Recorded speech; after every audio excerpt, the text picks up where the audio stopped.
The body is not used to maybe the 9th, 10th, 11th and 12th rep with a certain weight. So that makes the body grow then, going through this pain barrier, experiencing pain in your muscles and aching, and just then go on and go on and then go on. And this last 2 or 3 or 4 repetitions, that's what makes actually the muscle then grow. And that divides then one from a champion and one from not being a champion.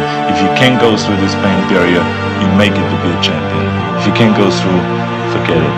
And that's what most people lack, is on this, having the guts to go in and just say, I go through and I don't care what happens. You know, it aches, and if I fall down, I have no fear of fainting in the gym, because I know it could happen. I threw up many times while I was working out, but it doesn't matter, because it's all worth it.